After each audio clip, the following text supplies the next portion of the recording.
बिस्मिल्लाहिर्रहमानिर्रहीम। अस्सलाम वालेकुम। मैं हूं एडवोकेट अजीमुल कदर, global law and consultancy company की तरफ से।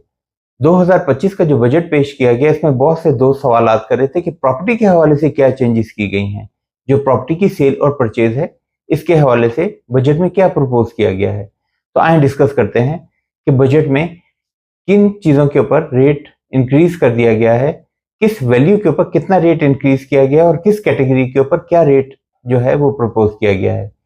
यहाँ पे ये बात इंपॉर्टेंट है कि जो कैटेगरीज बनाई गई थी, वो जो टैक्स की रिटर्न टाइम पे फाइल करते हैं उनको फाइलर का स्टेटस दिया गया। जो ड्यू डेट के बाद टैक्स की रिटर्न फाइल करते हैं उनको लेट फाइलर कैटेगरी में डाला गया, और जो लोग टैक्स की रिटर्न फाइल नहीं करते उनको नॉन फाइलर कैटेगरी में डाला गया।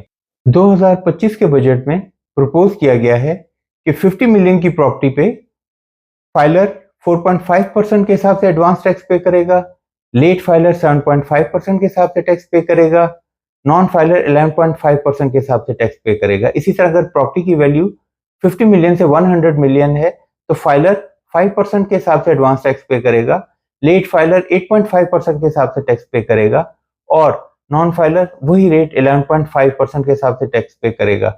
जो प्रॉपर्टी की सेल के ऊपर नॉन फाइलर है उसका रेट 11.5% ही रहेगा।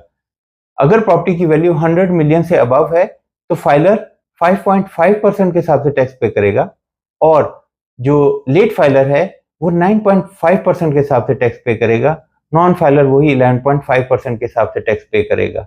तो यहाँ पे ये बात इंपॉर्टेंट आई कि प्रॉपर्टी की सेल के ऊपर जो रेट है वो ग्रेजुअली इंक्रीज कर दिया गया है तमाम कैटेगरीज के ऊपर, मासवाए के नॉन फाइलर का जो रेट है वो 11.5% ही रखा गया है।